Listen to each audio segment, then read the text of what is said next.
regret that's all behind me. Grown too strong, I don't go down easy. Living for grace, the best I can. I'm a Jesus girl. All the way. I'm a Jesus girl. You changed my heart. I'm a Jesus girl. Ooh, fall forward, up and over. If I go, it's only higher. No matter where I stand up, it's always on the Lord's side. 'Cause I've been reading Jesus girl. Hey. What's up, y'all? It is Wednesday, so you know what time it is. It's time for the Wednesday's Word for Women show, the REmiX. I sure hope your day has been flipping along fantabulously. Your week, matter of fact, has been rocking this entire planet. Why? Because we know that if we show up as the highest version of ourselves, doing the best that we can on this here day, it's got to be a good day. And regardless of who we got to go and be around, situations or circumstances, we know that our attitude, reactions, and responses to whatever that thing is our responsibility. It is our bag. And so as we control that, we can control our day. We don't have to let nothing else dictate to us what kind of day we're going to have. And gratitude always shift a mood. If we are struggling, sometimes that happens. Times is hard. Stuff is rough. So we flip to the Rolodex of our mind, find something to be grateful and thankful for, and that'll shift the mood, and that will make us see clearly. Gratitude puts that thing in shown up perspective, and we can do whatever it is we need to do and however it is we need to do it. So I want to talk a little bit today about I was going to title this categories. Do you guys remember that little nursery rhyme, little game? I think it was called concentration. It was categories, sounds like, names of, and then you name the things that it sounds like or it is or whatever. But then I was like, nah, that's not really the angle I'm going for. And so what we are going to have is ride or die. How about that? We're going to talk about ride or die, or the lack thereof, and what that is doing to us, because we are putting that expectation out, and it ain't gonna happen, Captain. And so I think we need to dish about that a little bit. The biggest hurts that we get is putting people and things in places they just don't belong. We're trying to make that square peg fit into the little circle, and it just ain't gonna work. It's not gonna work. Listen, child, we disappoint ourselves. See, look, this is one of them ones where you ain't really gonna want to hear it, because it puts the responsibility on you, which some stuff is on you and I. And so we got to be real. We got to be honest. We got to take stock and really look at what we're doing, the moves we're making, what we're placing our trust in, what we're placing our expectation in, and seeing, is that even in reality? Some of us we're not even in reality. We're not. Yes, there's hope. Yes, there's faith, of course. But don't ever forget, we are smack dab in the middle of reality, and you can't discount reality because you have faith in a thing, or you want it to be, or it has the potential to be. You just can't do that. You do have to keep it real, at least with yourself. And so you can see clearly of what's actually going on in your life. So we set ourselves up for failure. You know how many of us place stock in something that we know has proven itself time and time again not to be dependable? You know the outcome is going to be this, that, or the other, and yet we are placing so much emphasis, we are putting so much trust in that which is untrustworthy, and then we are left shocked and surprised and angry and bitter and wounded because we put our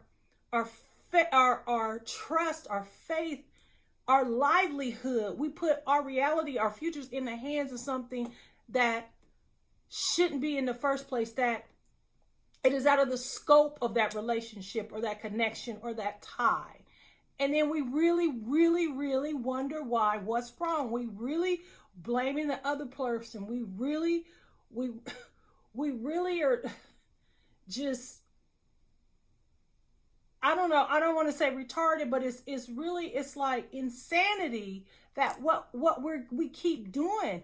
And then we wonder why we are like we are. So we bank our next move. We put our futures, our next level in people's hand, hoping that there'll be something that they are not. They've proven to us that they're not. And so I just wanted to talk a little bit about that today. I'm not being insensitive. I'm not saying that calling nobody stupid. I'm not, y'all know me. I'm not doing that. What we are going to do is keep it real so we can start getting better outcomes. So we can start making room, making space for that, which we really do want, or people in places, putting them in their proper places. And so they will be able to be trustworthy with that trust, with that hope, with that expectation that we are placing in stuff. And so, folks, we have different categories that things should be placed in. There's nothing wrong with it. Categories is a good thing. Categories is letting us put a thing in its place in our lives. So it's not a bad thing. I'm going to talk quickly about 4 things. There are seasonal people and things. There are fair weather friends and things. There are a few ride or dies. And then there are associates. So let's quickly go over this, and so then we can start to gauge where we need to place things. This is not even just about people. It's about things as well. It's about organization. It's about what you are involved in, what's tied to your life. And so let's start with seasonal. Now, seasonal people is not a bad thing. I think actually that's probably mostly, if you look back over your life, mostly what happens. I mean, you have, friends, all of us, I believe, have our ride or dies, and we'll get to that. But mostly you can look back and you are not taught, you're not friends with, or you don't hang out, or life is not the way it was when you were 10 and when you were 21 and when you were so I mean it just changes. These are seasons. Our lives go through seasons. There's summer, spring, winter, and fall. The earth goes through a season. Everything goes through seasons. Seasons are part of what makes the world go round. And seasonal folk are those who serve a purpose with an expiration date. Did you hear me? They are people or things that serve a purpose, but they have an expiration date tied. It's not supposed to be lifelong. It can be years. It could be weeks. It could be months. It could be, this particular event in your life, or something that occurred, an occurrence. Seasonal. So you get how most of us, we are really going to rock with people and things that are seasonal. People who serve and things who serve a purpose with an expiration date. But what we do is we try to make that thing go further than the expiration date. And just like with milk, the longer and longer it goes past that expiration date, the more it curs, the more it gets sour, it starts to stink, and it's disgusting. It is not digestible. And so this is what we do when we go past the season. Why is it's just so hard for us to let go of this stuff, especially if, it was a fun thing, or it was very advantageous advantageous to you, or it had some sort of perk, or like it gets you over. I can remember some things, some seasonal people in my life. I know had they not been there, y'all, I wouldn't have got through it. Like they literally served that purpose. And then when that thing was over, it was over. It kind of sort of died on its own. You know, the phone calls get fewer and fewer in between, the meetups get fewer and fewer in between, and then the next thing you know, you're like, dang, I ain't kicked it with her, I ain't been with her, I ain't seen her, I ain't talked to her, we ain't did in such a long time. That is okay. That's because it was a seasonal, let's be clear, is a people or thing that serves a purpose with an expiration date tied to it. It was that kind of connection. The next one I want to talk about is an associate. We have things in our lives that are just associates. It's there's some sort of organizational tie. We got a common mutual thing that ties us. Not it can be relational, but usually it's some sort of, a group or a club or etc., something like that. So the association, it's not you and it is the thing, the overarching thing that is your mutual tie. But see, what people try to make with this, they try to make it seasonal, or they even push it and try to make it a ride or die. And these, if you're not careful, these are the ones that tend to, because there's an overarching organizational thing, there's an overarching tie, these are the ones that can go way beyond, get misconstrued. These are the ones that are dangerous because we want to place more emphasis in them because we have this common thing in common. It's familiar, the familiarity, it feels good, you cool, you feel safe around it, but it is not a relationship. It is, don't get it twisted, boo-boo, an association. You're thinking this association is a relationship, and it is not. And I tell you what, this pandemic done pulled the covers off some people and things in places that we thought were way more than they were. And boo-boo, you was just an associate.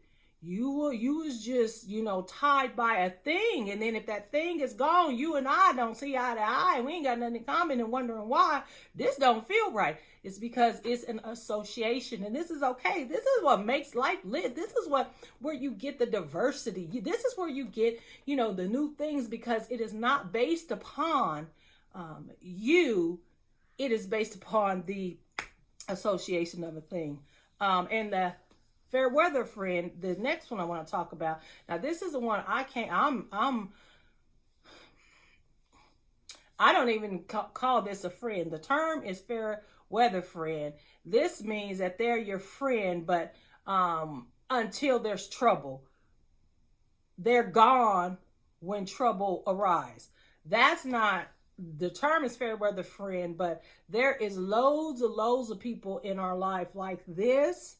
I actually think it's not a fair weather friend. It's just you.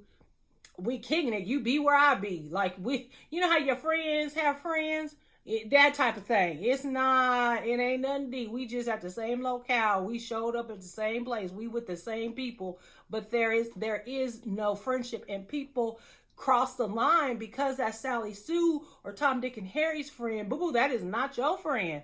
And you will see that when stuff jump off. Have you ever been out and something done popped off and you left the last man standing all alone because you went out with some fair weather friends and you done got jumped because you thought, we go out together, we ride together. No, boo-boo. Folks is like, no, deuces. I don't know you like that. That's the fair weather friend type. And you got to be careful because there's no respect. There is no connection really that you can bank anything on. But we do that though. And then we wonder why they let us down. And you look up, you call them, they send you straight to voicemail. They don't answer you. They don't, because they're not for that. They're kind of just like, you know, on the movie sets, they got the extras. They're the extras in your life. Don't be placing nothing, no stock, no trust, no nothing in these. You hurt yourself. You disappoint yourself when you do that. I don't care how cool and charismatic and lit or fun you have or whatever benefits you thinking you're getting from that. I'm telling you, you better see clearly that is not where you place any stock in. And then finally, the ride or die. Now listen here. First of all, we're not dying. I'm not dying. Why I gotta die is my point. Why I gotta die? Can we live? Anywho, ride or die is really just the people that are committed to you, and they're gonna ride out sunshine, rain, snow, thunder, blizzard, hurricane. They're always going to be there. They are there for you. That thing is something you can count on. Now, I'm not talking about that stupid stuff, stick beside you, wax stuff. I'm going to stick beside you. That's mine. I'm going to stick behind. No. And if your life is in jeopardy at any point, you need to exit stage. Like, don't be riding and dying for nobody, because trust me, they ain't going to do that for you. You ain't got to die. If you got to die for it, then that is not a ride or die. That's a problem, and you need to let that go. But anywho, ride or dies are those solid people. You don't need a lot. We think we need so many. You don't. And you don't even have to be with them all the time. You ain't got to talk all the time. But you know that they are there for you. You and your ugliness, you and your meanness, your stankness, you and your lack, you and your at your worst, but you at your best. They're your biggest cheerleader. They support you, even if they don't understand it. They just ride with you. They are there. They love you just because you are you. It has nothing to do with what you do. They love you. That's your ride or die. You don't need a whole gang of them. And I promise you, you probably do. If you think about it, you can name some in your life. You love these people, love them well because they love you well, but you don't need a lot. That's where you place your stock. That's where you invest. That's where you can put it all and give it all. Because these are the people, the ride or dies are the one that is committed to you until you or they die. These are the lifers, the lifelongers, and it's great to have them. And so remember, please, some of the biggest hurts, some of the biggest beefs, the issues, the problems, miscommunications, misunderstandings come because we are placing people in the wrong category.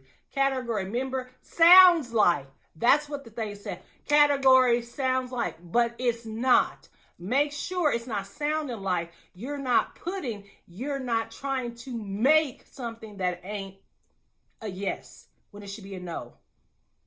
And make sure you're not saying a no when it should be a yes. Just make sure you're clear.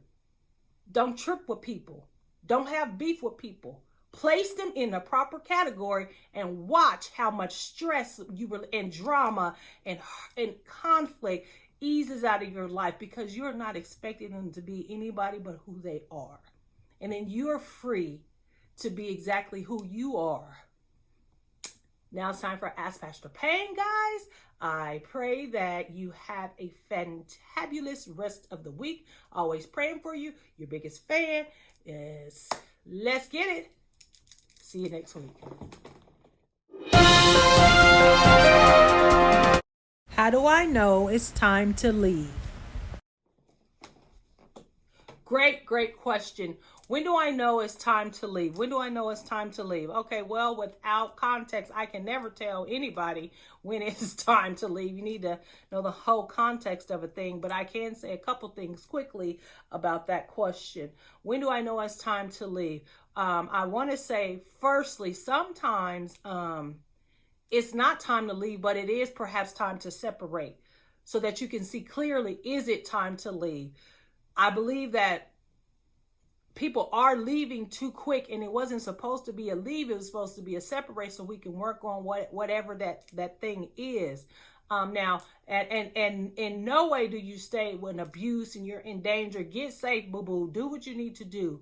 Yet, I'm not talking about that. I'm talking about, and even in some cases in that, knowing when it is time to leave. So, I believe that we have become so consumed with our peace, with if it takes my peace, then I got to cut it off. Or if it's not celebrating me, if it doesn't make me feel good all the time, then it must be time for me to leave. Sometimes in anything worth having, in anything worth building, there are going to be conflicts. There are going to be issues. There are going to be miscommunications. There are going to misunderstandings. There are going to be, it's going to have hurt. It's going to have arguments. It's going to have anger. It's going to have all the emotions that we have because we're emotional. But that does not mean it's going to get hard. It's going to get shown up hard. You're going to want to quit. Don't nobody get married and I'm talking about on marriage, on wedding day 1, but I promise you on year 10 you wondering like, why did I say yes? Who is this person? Why did I do this? It must be the biggest mistake. But you work past that. Sometimes it is just a hard season. Another thing we have to be cautious of, thinking because even if something is really, really hard, thinking because of that, then you're supposed to leave. Don't nobody want to remember, even God himself said in this life, you will have trouble. The reason we can take heart is because we have him and he'll give us a power to get through. You will be at the end of yourself. And that's okay because that's when God can show up in your life. That's what we always fail to remember. It is at the end of ourselves, our natural selves, that we get supernatural help, that we get God's help. But if we are always just leaving the thing because it's hard and there must be one better, how would you ever get from good to great to greatest to extraordinary? You can't. How can you ever get to year 20 in a relationship? And this is just not a boo, but friendship or whatever. If you don't get past year 5's funk, like we're leaving too quick because we think everything is supposed to feel good. It's not all supposed to be roses, popping fields, and unicorns. It's not. That's not even reality. Like, why do we expect that from a connection, from a tie, from a relationship, from a job? It's going to be shown up hard. That is not the cue to leave. But I tell you what is a cue to leave. If there's imminent danger, if you're being abused and all that, of course. But yet sometimes I believe if God gave you the entrance to his thing, you will be able to leave well. He will give you an exit. I know, sure as I'm saying, he will always give you an exit. Wait for the exit. And that's why I say sometimes it's about separating to see clearly. And if it is an exit, if you're supposed to leave, it will be clear. You'll be able to do it. But we keep jumping ship. We keep jumping ship to the next thing, to the next connect, to the next job, to the next career move, the boss move, to the next thinking, the next level. And all the while we're just spinning our heels, and we'll never get to the thing because we always want to leave. Yo, life is hard. Relationships are hard. Being a human is hard. You cannot expect everything to feel good. You cannot expect to be able to cancel and discount because they're not singing your praises, because it's not going how you want it to go. That is not your cue to leave. But if it is a cue to leave, I believe if you are dying staying there, if you're leaving and yourself being there, yes, you need to leave. If you don't have anything left, of course you leave. If staying there is killing you, of course you leave. But don't ever leave because it got hard. Hope I helped a little. I hope you can take into account some of what I said. Y'all be blessed. Y'all remember, ladies, Queening is coming up quickly. It is approaching us. It's almost upon us. November 1st, 6 o'clock, 1100 Washington. Queening, hashtag I am Esther. You either be at Antioch Missionary Baptist Church, or you meet me online or YouTube or Facebook Live, and we are going to make it do what it do. Y'all be blessed. Jesus, God, way.